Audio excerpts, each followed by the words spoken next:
Muito bem, boa tarde mais uma vez, boa tarde a todos que nos acompanham online. A partir de agora, então, os painéis de forma presencial e online aqui no Sapiranga Summit 2022. Sapiranga Summit, o maior evento de inovação e empreendedorismo do Vale dos Sinos, um dos maiores do Rio Grande do Sul e do Brasil. Nasceu com o propósito de fomentar a inovação e o comportamento empreendedor em pessoas e provar para que empresas que existem caminhos alternativos e não convencionais para se manterem no mercado de forma consolidada e conectadas com o futuro.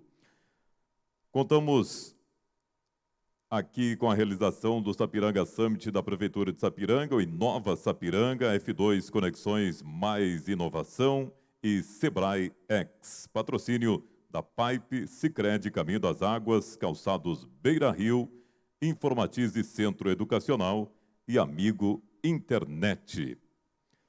Então, a partir de agora, então, nós vamos trocar conhecimentos também com você que nos acompanha online. As inscrições foram de forma presencial e online, né? Então, muita gente acompanhando nós de forma presencial e também online. Lembrando que, a partir desse painel, será liberado um time para perguntas que poderão ser feitas através do Instagram do Inova Sapiranga nos comentários. Você pode fazer as suas perguntas, então, no Instagram do Inova Sapiranga. A partir deste painel, iniciamos, então, o painel Economia Criativa, Economia Circular. Convidamos, então, o primeiro painelista, ele que é artista plástico, gaúcho, nascido em 1975, acadêmico de História pela Facate, ficou conhecido por suas ilustrações e obras de arte. Responsável pela criação da identidade visual de eventos como o Festejos Farroupilhas de 2020, 2021 e 2022, além da Califórnia da Canção Nativa de Uruguaiana de 2020 e 2021. A convite do governo do estado do Rio Grande do Sul, em 2022, contou a história de Anita Garibaldi através de uma série composta por 9 telas que hoje estão expostas em museus do nosso estado. Convidamos, então, Mauro Vila Real.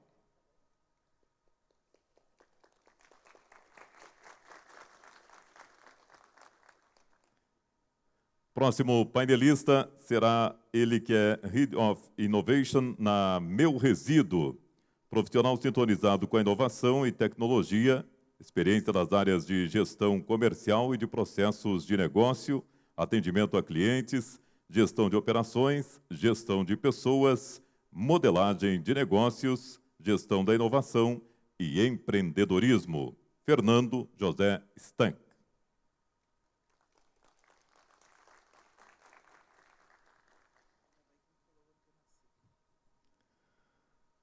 E a nossa mediadora do painel Economia Criativa, Economia Circular, será ela que é turismóloga especialista em gestão pública.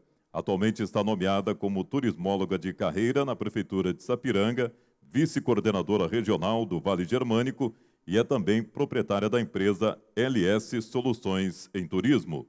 Busca desenvolver o turismo municipal e regional nas esferas pública e privada de forma responsável e sustentável. Letícia Schmacker.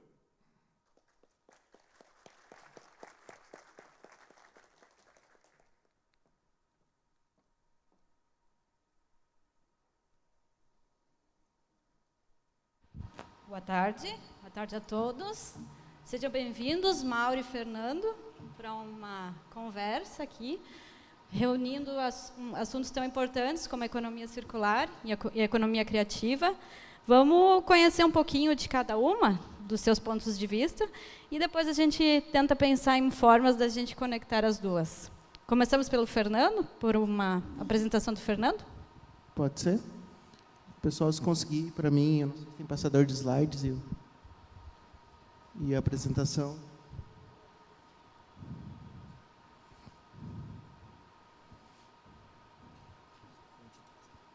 Frente traço aqui. Então tá. Bom, pessoal, boa tarde. É uma honra estar aqui com vocês. Só para conseguir que vocês se situem, né, um pouquinho do que faz a Meu Resíduo, nós somos uma plataforma de gestão, né, de resíduos. O nosso grande papel aqui é a digitalização dos processos na gestão de resíduos, né? Então, qual é o desafio que as empresas enfrentam hoje? Hoje a gente tem 70% das multas emitidas pelo IBAMA são por falta de compliance, né, e órgãos ambientais junto com o IBAMA. Então, o que a gente busca com a plataforma como solução é conseguir transpor esse desafio. A gente sabe que hoje a grande parte das empresas, elas têm os seus controles nas suas planilhas, né, nos seus documentos lá, de forma muito bem organizada até, mas ela está muito focada nas pessoas, né? Então, se faltar uma pessoa que controla aquela planilha de uma licença ambiental, de uma condicionante, e naquele dia precisar de alguma informação, pode ser que falte e isso pode causar uma multa, né? Então, a Meu Resíduo hoje, ela vem como uma plataforma de gestão focada em 3 grandes pilares, tá? A gente trabalha com a gestão de dados do resíduo. Então, a gente trabalha com a parte de gestão interna, então a gente consegue entregar toda a parte de controles que a empresa tem, a parte de controle de licenças, condicionantes, né? A gente faz toda a parte de dados, né? Então, a gente trabalha de forma online, então toda a plataforma, todos os dados, eles ficam na nuvem, então ela pode ser acessada de forma online. Hoje, eu vou estar mostrando para vocês, a gente lançou um novo módulo na parte de BI, então o gestor da empresa vai conseguir chegar em qualquer lugar e vai acessar os seus dados da sua empresa, tá? Também a gente tem a parte de melhora na coleta de resíduos, então dentro do módulo de coleta dos resíduos para a indústria, a gente consegue trabalhar toda uma parte de roteirização. Isso vai fazer com que a gente, né, com que a empresa gaste menos combustível, vai ter menos emissão de poluentes e vai conseguir trazer mais segurança também na destinação desses resíduos. A parte de resultados, como eu falei para vocês, a plataforma tem toda uma base com BI, né? Então, toda a parte do que está sendo processado, do controle de contratos dos seus transportadores, dos seus receptores, o quanto a empresa está conseguindo agregar valor com os seus resíduos, né, dentro dessa cadeia de economia circular que a gente tanto busca atender, né? Então, dentro da parte de resultados. Hoje, a plataforma ela funciona mais ou menos ligada nesse sentido. A Meu Resíduo, como o núcleo principal, e a gente tem algumas ações, tá? Eu estava até conversando com o pessoal da prefeitura. O EcoMind é um aplicativo para a sociedade. Vocês podem pegar e baixar ele agora, tá? ecomind.app, tanto na loja da Apple, tá? Quanto buscar no Google, vocês conseguem baixar. O que a gente faz aqui?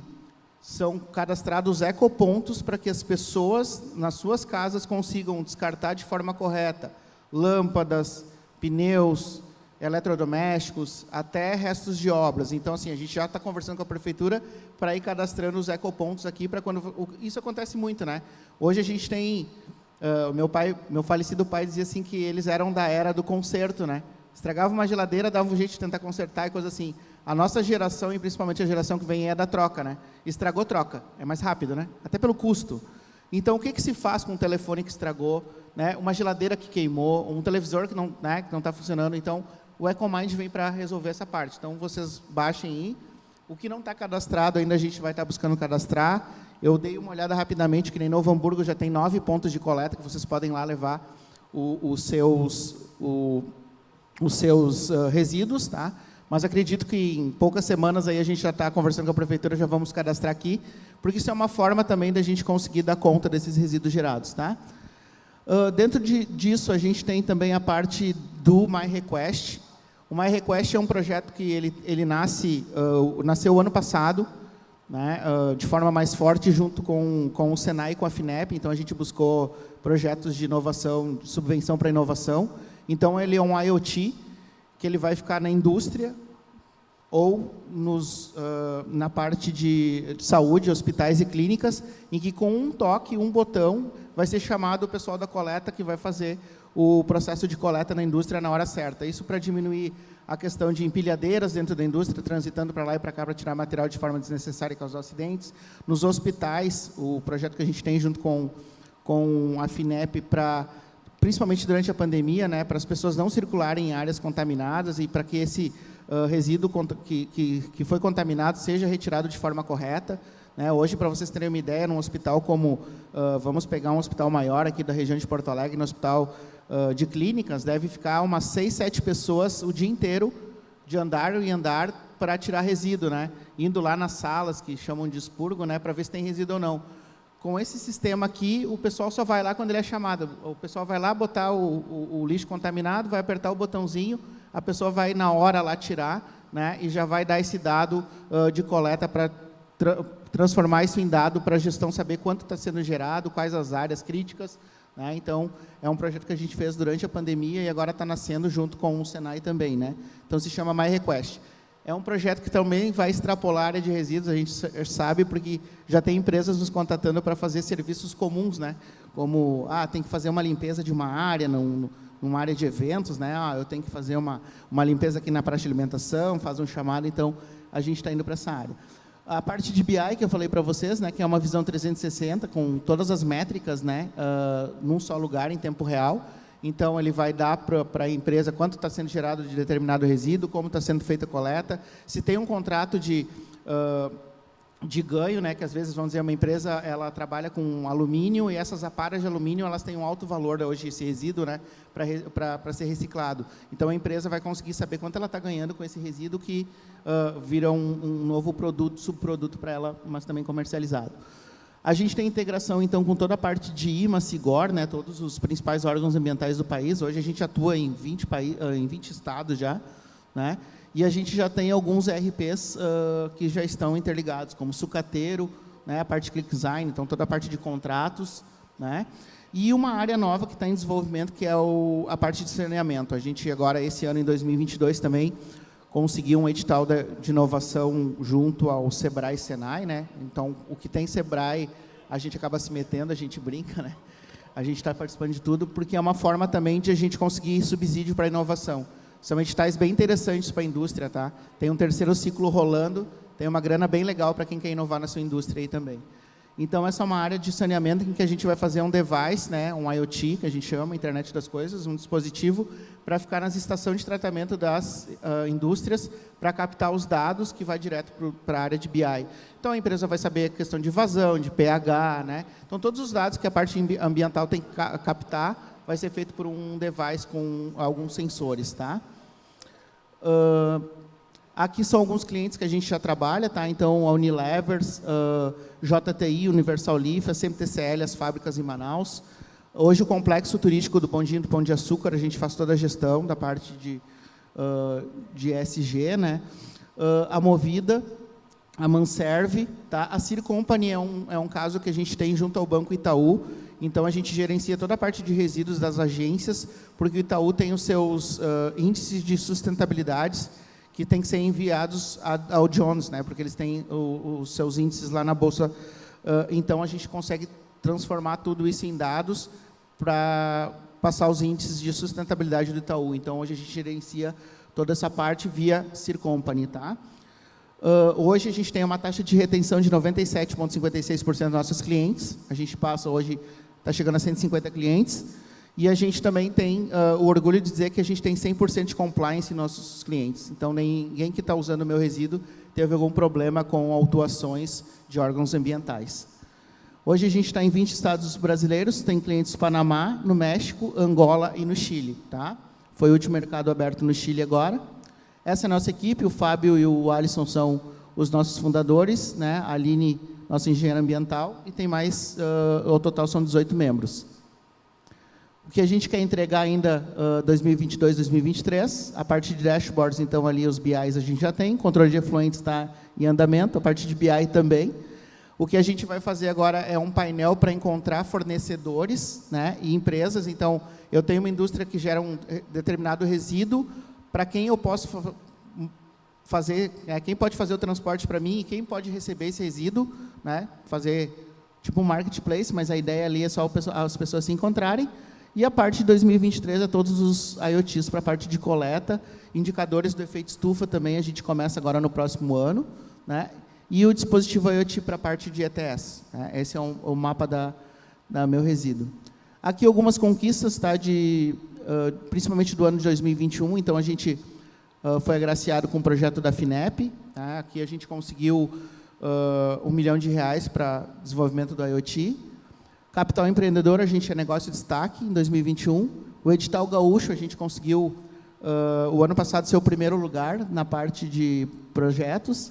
South Summit, a gente participou, acredito que alguns de vocês aí devem ter ido, foi um evento bem bacana. Nós fomos selecionados entre as empresas que foram selecionadas pelo evento South Summit a nível global, né? Estávamos entre as 50. O Ebulição, o Instituto Caldeira, acredito que alguns já conheçam aqui também, a gente foi da primeira turma lá do Ebulição, somos empresa residente. O Startout, a gente fez o ciclo Lisboa e o ciclo Santiago. Tá? E o Impact Web Summit também, que foi durante o Startout, também a gente conseguiu ser uma empresa de impacto. O desafio Sebrae Like a Boss, ficamos em 6º no país. E o ano passado, dentro do ranking das 100 Open Startups, são empresas ligadas à inovação aberta, ficamos em 6º lugar nas Cleantechs. Então, esse é um pouquinho da nossa história, tá? E aqui é um pouquinho do que a gente faz. Só para vocês entenderem, para facilitar até as perguntas depois, tá bom, gente? Isso, obrigado, Fernando. Pelo teu relato, a gente já percebeu como a tecnologia facilita, né, a gestão aí da economia circular, faz ela acontecer, né, contribui para facilitar e também ajudar o trabalho, né? Vamos entender um pouco agora da economia criativa com o Mauro. O que tu tem para nos contar? Bom, primeiramente é um prazer imenso estar aqui, poder dividir um pouco do que eu faço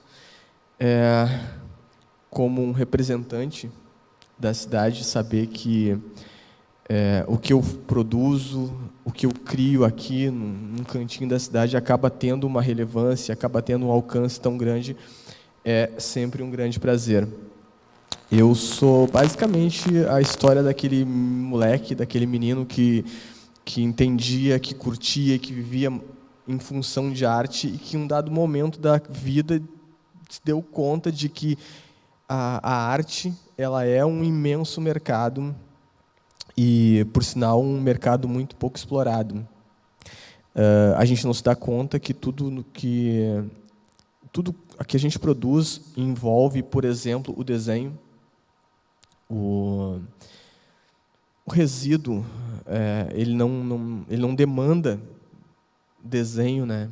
Mas certamente o sujeito que foi lá e ajudou a criar o aplicativo, alguém precisou desenhar, enfim, tudo, do marceneiro, o pedreiro, todo mundo consome isso. E em um dado momento da minha vida eu me dei conta disso e busquei uma forma de me inserir nesse mercado, compreender esse mercado, e achei uma forma muito lucrativa e prazerosa de poder trabalhar para ele, tendo um alcance que vai desde trabalhos desenhando para Disney até trabalhos para o mundo do futebol, para o mundo da música, enfim, uma infinidade de possibilidades que esse hobby, que era inicialmente, abriu as portas para mim e fez com que eu pudesse transcorrer toda essa mais de década e conhecendo o mundo todo em função disso.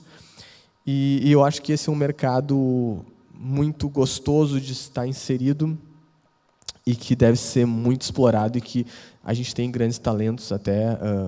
Prazer de ter visto aqui na plateia um cara que tem uma carreira linda e que é um ícone da área onde ele trabalha, como o Fábio Hag.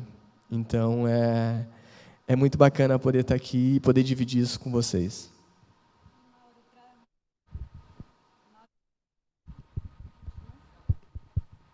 Oi, Mauro, para explicar um pouquinho como é que a tecnologia também avança nas artes, digamos assim, de que forma ela te apoia na tua criação.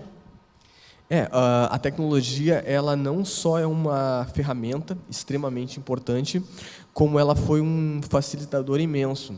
Há 20 anos, quando eu precisava mostrar o meu portfólio, por exemplo, para qualquer editora, eu precisaria botar esses desenhos embaixo do braço, numa pasta, pegar um ônibus e bater de porta em porta, torcendo para ser atendido, para ser recebido e para ter o teu trabalho sendo visto por quem realmente toma as decisões.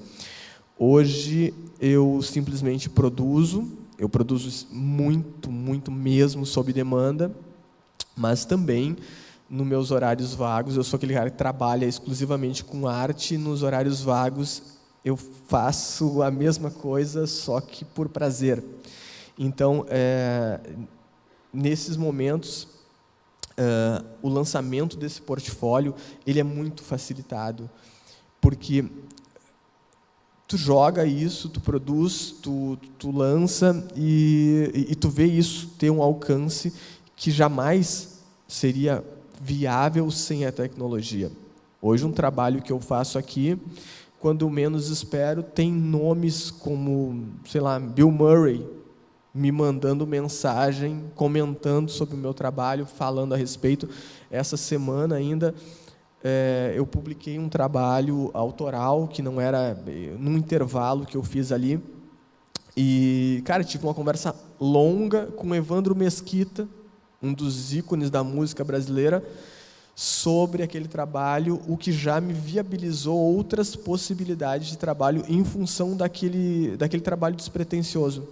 Então, a tecnologia, além de ser uma ferramenta incrível, que não existe papel com Ctrl+Z, né? Então, a gente consegue ter essa velocidade de produção, qualidade de produção e um alcance que até 2 décadas atrás era algo absurdamente inimaginável. Como o Mauro comentou, Fernando, o resíduo teve um trabalho criativo ali também, né? Depois ele foi descartado, mas para ele ser criado, ele teve um designer, teve uma produção. De que forma você acredita, então, que a gente está conseguindo conectar, né? E reconectar, na verdade, já estão conectados, depois são desligados, e de que forma tu pensa que a gente consegue conectar a economia circular e a economia criativa? Na verdade, qualquer startup passa, acho que teve algumas pessoas que estavam aí trabalhando em modelagem de negócio aí, né? Na oficina antes, alguns ficaram. Então, na verdade, ali começa a questão criativa, né? Quando tu mencionou ali no design dos aplicativos, a gente passa por isso, a gente tem essa parte, e hoje é uma parte sofrida, né? A gente chama de parte de UX no desenvolvimento, né? E como é difícil achar um profissional de UX hoje, né? A gente está penando, né? E a pandemia, para a gente aqui no Brasil, ela trouxe um agravante, né? Porque está muito fácil para um profissional nosso ser contratado por uma empresa lá do outro lado do mundo, né? E por menos que tu pague assim, um salário de $2.000, né? Já fica difícil manter o profissional contigo, né? Então, a gente tem isso. Mas, na parte, o que a gente busca dentro da Meu Resíduo, nessa parte de conseguir ajudar com que a economia circular, né? A gente consiga ter todo esse caminho da parte, vamos dizer assim, de conectar. Semana passada, até o Guilherme está junto comigo aqui, um amigo, a gente participou de um evento das cooperativas do Sicredi, a gente viu muito isso, né? Da questão de como tu conseguir trazer uma cadeia de resíduos e consiga criar valor e consiga mencionar que essa empresa tem esse resíduo lá, porque a criançada de uma cooperativa lá foi fazer artesanato lá com o recorte que sai de uma empresa que produz caixa de som. Então, o recorte que sai para encaixar o alto-falante virou a matéria-prima para elas fazerem isso. Daí, a gente estava dizendo assim, o meu resíduo pode te ajudar lá, depois, quando a gente tiver os fornecedores, os clientes lá, o novo módulo, a conseguir achar isso também. A economia circular é isso, a gente conseguir dar valor para esse resíduo e o que não tem mais valor na cadeia, a gente conseguir fazer com que seja destinado de forma correta, né? A gente estava comentando com o pessoal da prefeitura, então, assim, a gente sabe que tem a indústria, coureiro calçadista aqui, por vias, a gente vê que alguém denuncia que alguém colocou, descartou alguma coisa de parte de curtume, coisa assim, de forma irregular, né? E está causando... Então, a ideia de a gente conseguir isso é criar uma cadeia, né, com a plataforma, que a gente consiga mapear tudo isso, deixar todos os atores dessa cadeia integrados, né? Porque a nossa ideia, o nosso final feliz é que todo mundo conseguisse usar uma plataforma como a nossa. Tem outras, né? Mas assim como a nossa, por quê? Porque a gente consegue, lá no final, ter todos os atores elencados ali, desde a indústria que gera o resíduo, quem vai transportar, quem recebe, e a gente tem um módulo até hoje, não entrei em detalhes, para quem é um consultor ambiental, né, da área ambiental, e também para a gente ter um módulo subsidiado, como eu falei, da cooperativa de catadores. A ideia é que todo mundo esteja conectado, e o que não servir para mim lá como indústria, que eu vou fazer uma reciclagem, eu cuido muito essa questão toda, né? Semana passada eu investi, de certa forma, alta até. Eu comprei um tênis da Nike, que ele tem, o solado dele é feito com, ele tem lá um SOS 0, alguma coisa assim, é a linha, porque ele é feito, a sola dele é feita com resto de borracha e plástico reciclável, assim como a Adidas fez com impressora 3D, lá um tênis, que tirou com plástico de redes do mar. Então, a ideia é a gente conseguir viver realmente isso e realmente criar essa economia circular. Quando a gente está falando, quando a gente vem para um evento, consegue falar com a prefeitura e dizer assim, olha, cadastra aqui o EcoMind, não tem custo, o teu pessoal vai conseguir descartar de forma correta, entendeu? E eu brinco assim, a coisa é muito maluca, né? Quando a gente fala de economia criativa, economia circular. Teve um edital anos atrás, só para contar um pouquinho, né? Eu fui gestor de um parque tecnológico lá em Santa Cruz, e depois agora eu mudei de lado, né? Eu saí do primeiro andar onde era gestor, fui para o andar de cima, agora eu voltei para a empresa, né? A gente teve um edital lá de economia criativa, que eu me lembro ainda, o pessoal era incentivado a usar a questão de resíduos. Aí eu cheguei lá, estava um cara tocando uma sinfonia lá, que eu não sei de qual, porque música clássica eu não guardo os nomes, mas eu fui vendo o que o cara estava tocando, ele tinha feito um instrumento com uma roda de bicicleta quebrada, ele cortou, era meio aro, e dentro dos raios ali ele esticou lá uma corda, 2 de violino, e fez disso música, né? Então, assim, esses dois mundos estão muito interligados, principalmente quando a gente fala da parte que a gente está falando de uma economia criativa e de uma economia circular, né? Os dois mundos são muito interligados, né? Já puxando um pouco para o meu assado, né, que eu trabalho para desenvolver turismo, já posso dizer que a economia circular é essencial, né, nos ajuda muito a ter cidades limpas, a manter patrimônios aí naturais conservados, preservados, né, e desenvolve também o turismo naquela localidade, assim como a economia criativa, né, porque a cultura de uma cidade é um dos potenciais atrativos, né, atrativo de turista, então de visitantes. E aí, Mauro, eu queria ouvir um pouquinho da economia criativa. Qual a visão de futuro, assim? O que tu imagina que daqui a uns anos, daqui a uma década, mais ou menos, ou 2, a gente vai estar vivenciando com relação à economia criativa? Bom, eu acho que a tendência é que daqui para frente, e a pandemia acelerou isso, é que a tecnologia gere cada vez mais uma integração em função de que isso é um caminho sem volta mesmo, sabe?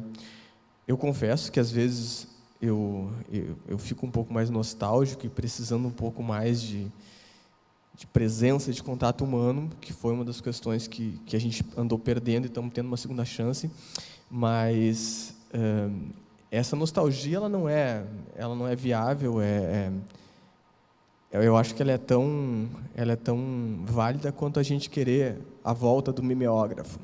O mimeógrafo, para quem não sabe, é uma mistura de impressora e crack, porque ele tira a cópia e te vicia ao mesmo tempo, sabe? E eu acho que a tendência é essa, é a gente cada vez mais ampliar o horizonte, e justamente isso de não conseguir segurar o profissional no local vai acontecer, porque a gente não tem mais aquela linha temporal a se seguir. O mesmo ocorre com a cultura de uma forma geral. A minha geração, tu não, que tu é mais nova, mas a nossa geração, se a gente queria assistir um filme novo, tinha que esperar segunda-feira para assistir na tela quente. Hoje, a gente assiste a hora que a gente quiser, no local que a gente quiser. Então, a economia vai ter isso. A gente vai trabalhar onde a gente estiver, no horário que a gente quiser. Então, eu acho que essa é a grande toada. E o grande segredo vai ser que quem se adaptar primeiro é darwinismo, né? Sobrevive. E só te ajudando, que é a tua parte, né, de economia criativa, assim, o quanto a gente descobriu com a tecnologia novos horizontes que a gente não tinha, né? Eu acabei de assistir ontem uma série no Netflix que foi feita na Coreia, né? A gente não tinha Filme para a gente vinha dos Estados Unidos, era Hollywood e deu, né? O quanto tem de produção, a gente vê cinema hoje sendo feito da melhor qualidade, séries sendo feitas na Europa, Dinamarca, Noruega, tendo produção, né? E como é legal, que nem tu falaste, né? Uma obra, só fiz um rabisco, né? Evandro Mesquita está falando comigo, né? A gente, esses dias, largou a gente brinca que a gente tem o mundo das startups, né? A gente largou uma piada lá para a Camila Farani, acho que em 5 minutos ela nos respondeu, assim, né? Tipo assim, cara, ela tá lá, Shark Tank, coisa assim, cara, a gente só escreveu um negócio lá que ela estava mandando desafio, a gente e sustentabilidade, né? Ela assim, manda também, né? Então, isso que é legal, sabe? Então, essa parte da gente conseguir trazer para a tecnologia toda essa parte criativa, então, e a gente também não estava acostumado, que nem tu falou, né? A pandemia serviu para a gente ver isso também, né? A gente, quando falava de teatro, a gente tinha que vir num auditório, assim, né? Quanta peça de teatro foram produzidas na pandemia em que estava só o pessoal, né? A gente viu isso também, né? E a economia criativa, a gente está legal, porque, de novo, tocando nesse projeto que a gente participou, dos grupos que tinham essas cooperativas de alunos do ensino médio lá na nossa região, tinha um deles que fez sobre indústria criativa, sobre uma companhia de teatro, né, para ajudar a fixar algumas questões da parte de leitura, a própria parte de resíduos, coisas assim. Então, a gente vê isso também, né, de conseguir incentivar isso também com a parte de tecnologia. Eles criaram um canal no YouTube para transmitir as peças de teatro durante a pandemia, né? Então, essa geração, eles se adaptam mais fácil, né? A tecnologia derrubou várias fronteiras, né, de diversas atividades. E na tua visão, Fernando, qual é o futuro da economia circular? Bom, a gente vive, o planeta é um só, né? Independente do que a gente está num planeta junto, né? Quando o pessoal começa a brigar, eu sempre digo assim, gente, a gente está dentro do mesmo barco, não tem como pular do barco, né? A Lua ainda não deu certo, Marte está bem longe, então a gente tem um planeta só para cuidar. Eu acho que essa geração que está vindo aí vai ter muito espaço para isso. A gente vê a conscientização dessa gurizada. É diferente quando tu pega e tu vai jogar um papel e tem uma criança do teu lado, tu vai jogar no chão, ela já vai te repreender. Eles vêm com outra consciência, graças a Deus que essa geração está vindo com a mente mais aberta do que, eu posso dizer, do que grande parte da minha geração. A gente vinha mais caixinha, né? Eles se permitem ter mais isso, e eu acho que a gente vai ter um grande boom. A gente já vê as empresas se preocupando muito mais, e a gente trabalha com a plataforma muito com indicadores de ESG, justamente porque a gente vê que a galera que está aí, ela já quer comprar de empresas que se preocupam com o meio ambiente, né? Daqui uns dias, eu acho que a gente vai ver o famoso selo verde de uma forma mais assídua nos produtos.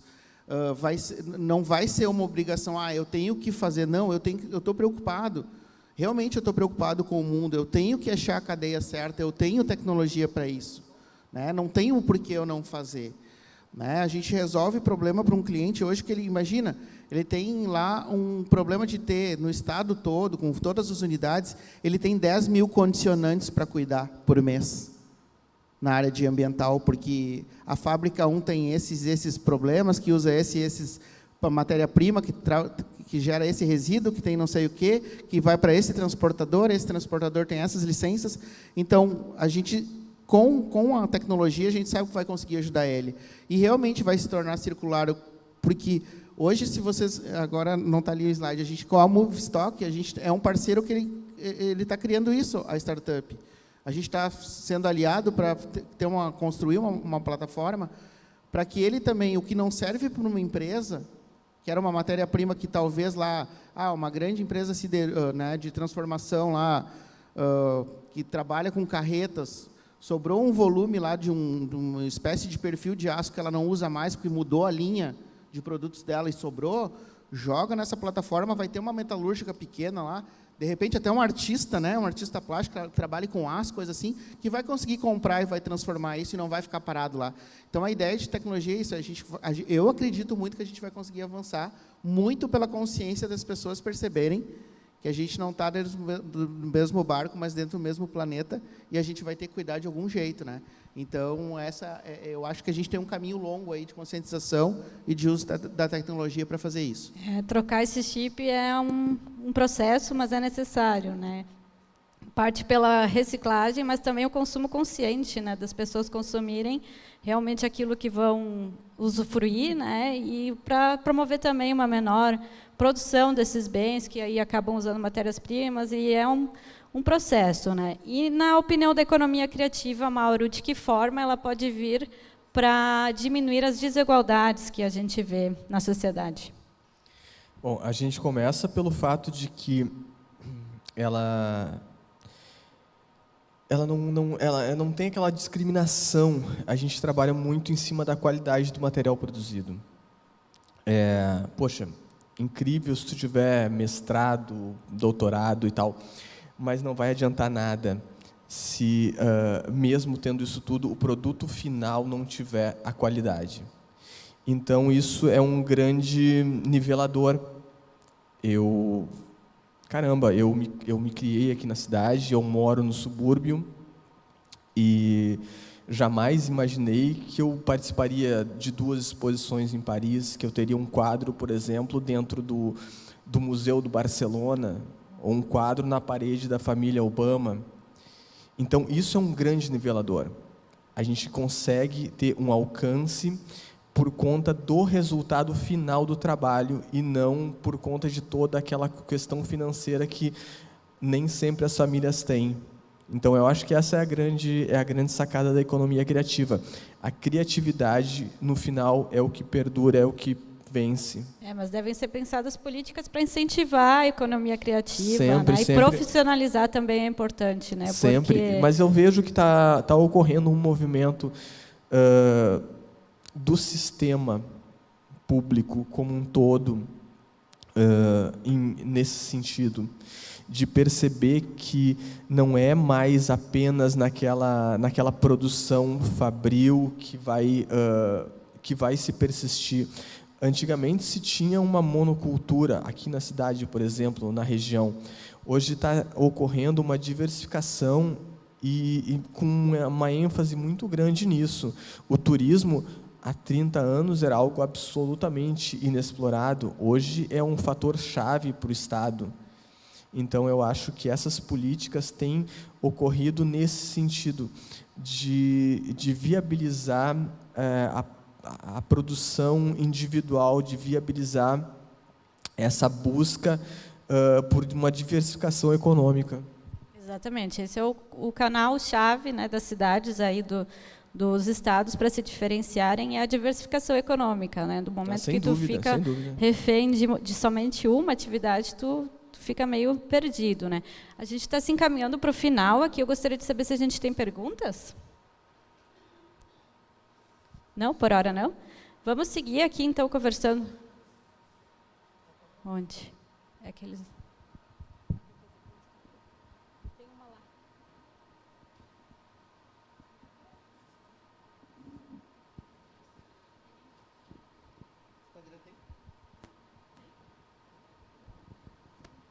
Tem uma só no auditório. Ele está lá no auditório. Quer fazer uma pergunta? Se tu puder fazer a pergunta no Instagram, das redes sociais do evento, daí a gente consegue pegar ela com a menina aqui. E continuando, Fernando, não sei se tu gostaria de deixar uma mensagem final, aí um pensamento, para as pessoas refletirem sobre a economia circular. Bom, momento, mensagem do coração, né? Mas, gente, assim, o que a gente deixa como empresa que trabalha com essa parte, né? Que a gente consiga, de certa forma, a gente fica à disposição como empresa para ajudar as empresas que estão aqui com a plataforma. A gente tem no Instagram lá Meu Resíduo, né? Por favor, sigam. A gente fica à disposição para ajudar vocês em alguns projetos aí também.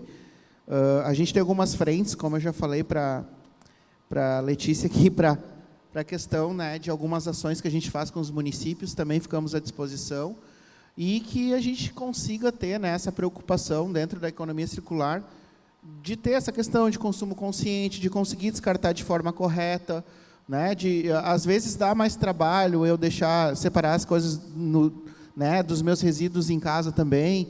A questão da indústria, às vezes a gente sabe que tem uma questão também mais pesada, né, tem toda uma legislação por trás, mas que a gente consiga, de certa forma, tornar isso mais leve, pensando na geração que vem aí, e que a gente consiga ter essa questão realmente de consumo consciente, né? Então, a gente não precisa, eu acho que a geração que vem aí também nos mostra isso, né? Eu acho que os famosos das grandes empresas de tecnologia nos mostram isso, né? Tu não vê eles com uma camisa de marca, tu vai ver eles sempre com a mesma camisa da mesma cor, um jeans sem uma marca, né, tão, vamos dizer assim, tão fashion, né? Mas que a gente tenha esse consumo de forma consciente, que a gente possa conseguir aproveitar, que a gente possa perceber também quem faz parte disso, que a gente possa olhar para as cooperativas também, principalmente de catadores, que a gente consiga fazer essa nossa gestão de casa de forma consciente, para que esse pessoal que vive, né, fazendo a reciclagem também consiga fazer isso de forma mais tranquila, né, e que a gente consiga, de certa forma, também, cada vez mais, se unir à indústria criativa, que eu sempre falo, que é onde a gente vai ter grandes insights também, tá? Então, essa é a mensagem que eu deixo. Fico à disposição, se alguém tiver alguma pergunta, depois provavelmente a gente vai estar um pouquinho ali na frente, quem não conseguiu fazer. Tá? Meu Resíduo, todas as redes sociais a gente está lá, LinkedIn também, e a gente está aí para ajudar vocês. Tá? Então, de alguma forma que a gente possa estar trabalhando dentro de municípios, de empresas, né? Dentro da área da saúde também a gente consegue ter algumas soluções. A gente fica à disposição para ajudar vocês aí, tá bom? E mais uma vez, obrigado por vocês estarem aí sentadinhos, ouvindo um pouquinho do que a gente tem para contar aí para vocês. Isso aí, obrigado, Fernando. Mauro, uma mensagem final? Bom, basicamente agradecer pela oportunidade de poder falar, de poder colocar a minha experiência, dizer que, para a gente que vive disso, rede social é um mal extremamente necessário, porque a gente não tem aquela opção de circular durante... Eu, felizmente, tenho a opção de... Consigo circular em grandes mídias, em grandes meios de comunicação, mas isso não é a realidade. Então, as redes sociais são um grande facilitador, uma grande vitrine do nosso trabalho. Então, por favor, estão convidados a conhecer o meu trabalho por lá também. E dizer que a economia criativa... É justamente, cara, é muito bacana essa expressão de economia criativa, porque é o que a arte é.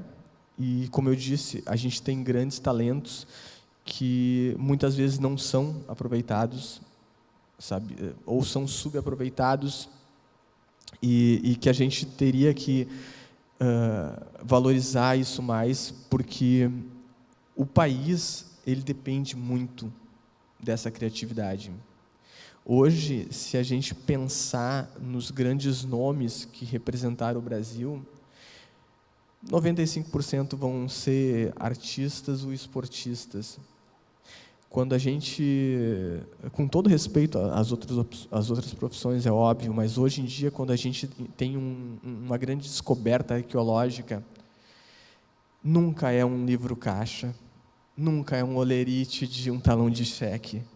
É sempre uma obra de arte, é sempre uma obra arquitetônica. Então, a gente tem isso como uma forma de registro da nossa passagem, do que a nossa geração pensou, do que a nossa geração produziu. Eu tenho muita alegria ao fazer o que eu faço e muito orgulho de poder, daqui de um bairro, do subúrbio da cidade, por inúmeras vezes representar o meu estado e o meu país fora daqui. Então, eu sou um privilegiado, eu não nego isso, e procuro retribuir e contribuir o máximo que eu posso. Muitas vezes é dando palestras, dando workshops, oficinas, e ensinando e passando um pouco da minha experiência, um pouco do que eu já vivi, e mostrando para essa molecada que está vindo aí que isso é acima de tudo, isso é um trabalho, e que é um trabalho sem limites de espaço, sem fronteiras, e que possibilita novamente, como eu disse, que um menino pobre do subúrbio possa ter estado em vários países levando a única coisa que ele sabia fazer, que até poucos anos atrás era um hobby que ele produzia embaixo do pé, na sombra do pé de ipê da casa da mãe dele, e que hoje Cara, que há 2 meses, 3 meses atrás estava sentado no Louvre pintando ao vivo com 300 ou 400 pessoas ao redor assistindo.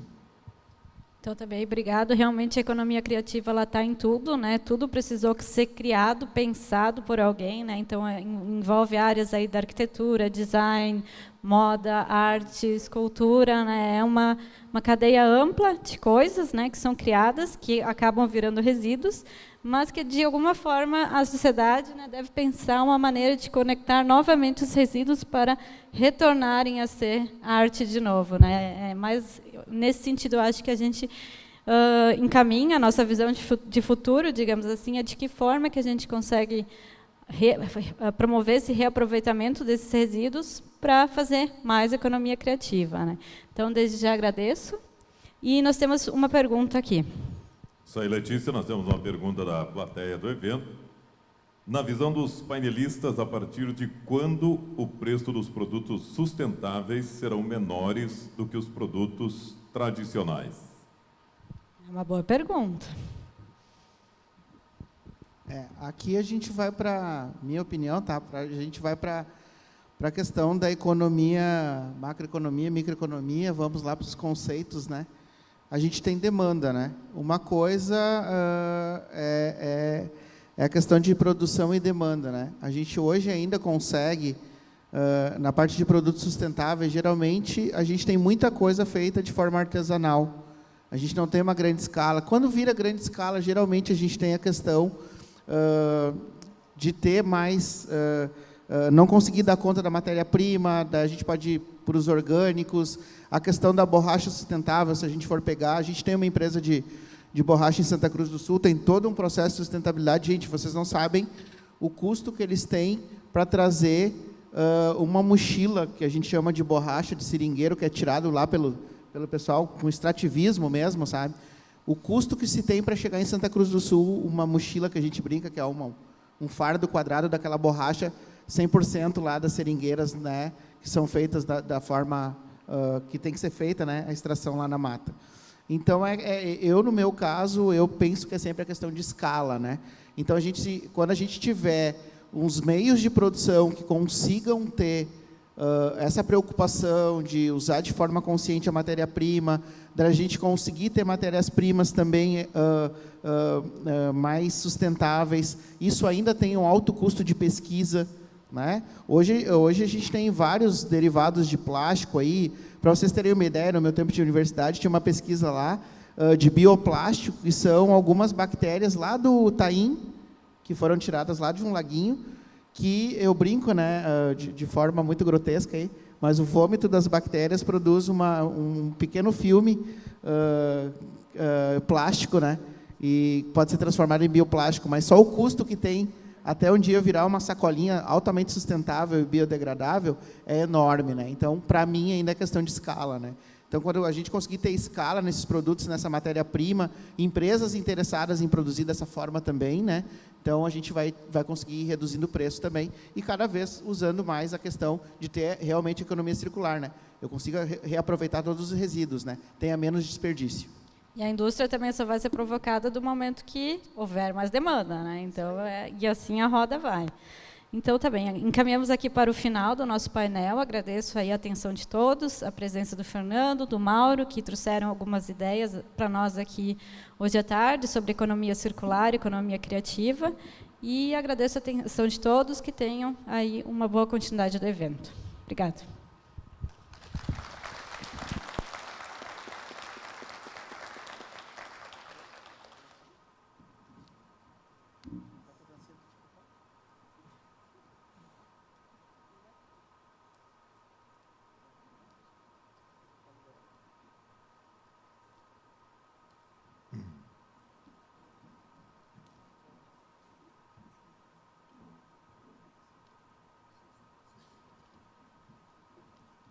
Muito bem, então, nós queremos agradecer, assim, a participação do Mauro Villarreal, do Fernando José Stank e da nossa mediadora, a Letícia Schmacher. Dentro de alguns minutos, então, a gente vai para o próximo painel Empresas, o uso da tecnologia no processo de inovação.